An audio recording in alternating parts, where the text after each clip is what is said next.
I wonder if in generations past, that sort of, mentor relationship, it was more, I don't know if available is the right word, but it seems like like so many of my friends that I have my age, they don't have that older guy that's been around the block a couple of times that they can come and talk to about life and and share. And I've been fortunate to have a number of those men in my life, but it was intentional. It wasn't on accident, and it was because I realized that I did not have that. And I love my dad. He did his best, and he did the best that he could knowing what he did. And also, there was not much advice that he gave to me. We never had a talk about what am I going to do with my life? After he realized that I wasn't really going to make it in sports, it was like, all right, well, you're sort of on your own. That was his path that he had for me, and that didn't pan out. And I wonder if there was some lingering trauma there or whatever. And he, of course, his relationship with his dad was really challenging. And so for me, I realized that there was a need for that masculine Yeah. leadership. And it makes me wonder, it makes me think that a lot of guys, in their 20s and their 30s probably don't have that wise man that they can reach out to and be vulnerable with and talk to or whatever about whatever. Yeah, absolutely. I think that in the past, in the recent past, even there was a structure set up to where just people were more involved in other people's lives. And I mean that in a good way. We think of that today as being people being nosy. It used to be a day where you could just show up at somebody's house and knock on the door and go in. And now, if that happened, people would be calling 911 and everything. So things have changed a lot in our society, and some of it's for the better and some of it's not.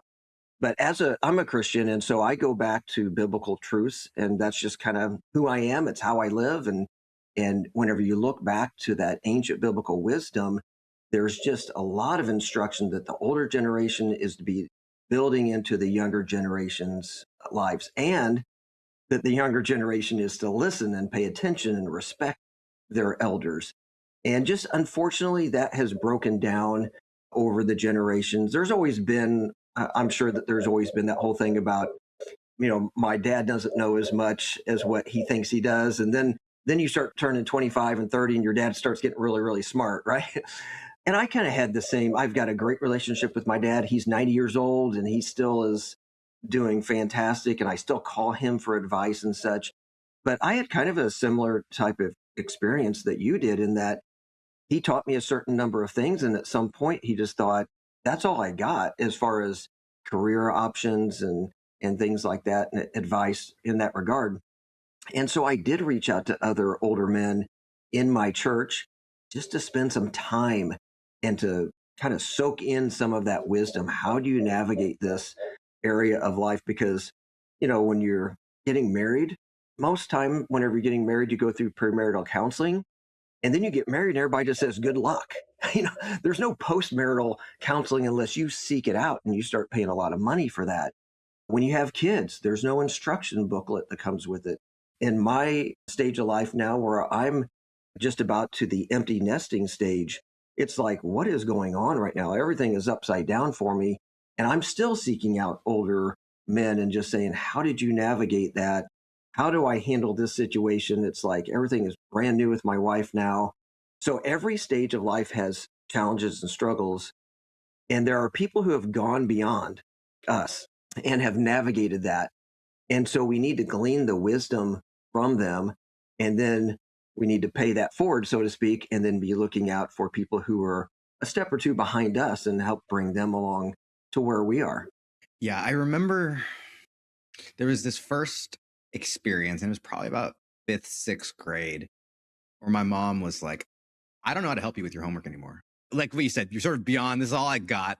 And so it made me, at that point I was like, all right, I've got to figure this out on my own, which was sort of to my detriment, because she probably should have said, let me connect you with somebody who does know, who can help.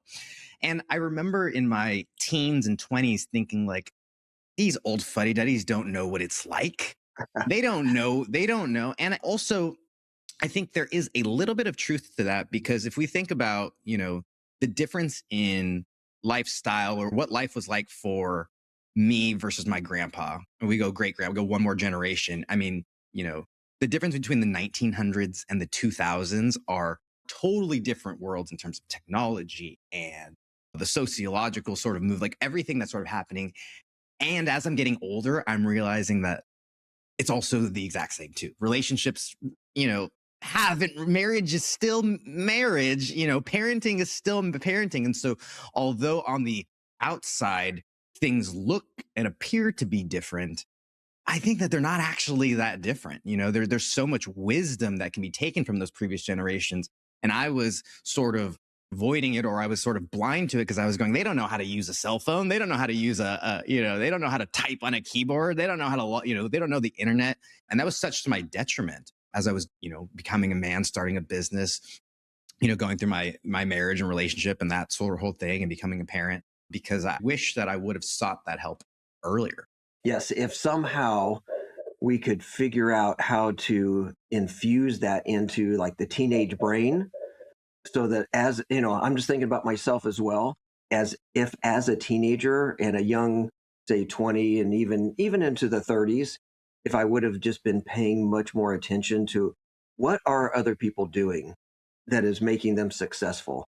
One of the exercises that we do with clients is we say, just start thinking about some people that you really admire. They could be famous people, or it could be somebody that nobody's ever heard of, but you see them around town or at church or whatever, and you admire that person or that couple. You have great respect for them, and then the next step is to say, what is it about that person that I respect? What draws me to that person?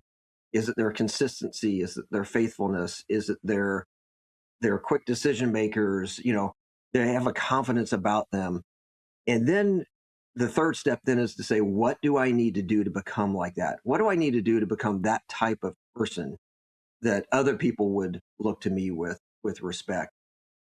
And so that is just a tough thing to have a young person understand. And to some extent, we do have to experience things. We have to go through our own failures. We have to make our own mistakes and such. But just to your point about everything changes, but everything stays the same, I really believe that as true. Yes, the technology is different, and social media has added just this enormous level to what young people have to deal with today.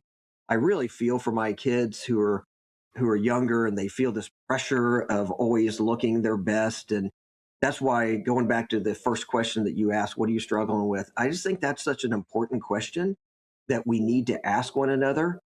And then we need to sometimes just be able to share that and to put it out there, make yourself a little bit more vulnerable, be transparent. It's just tough, especially for us as men, to do that. Ladies kind of have a natural inclination to do those type of things and to be more open. So I think just being willing to have those conversations, to ask those tough questions of one another, and to have that accountability is very, very helpful.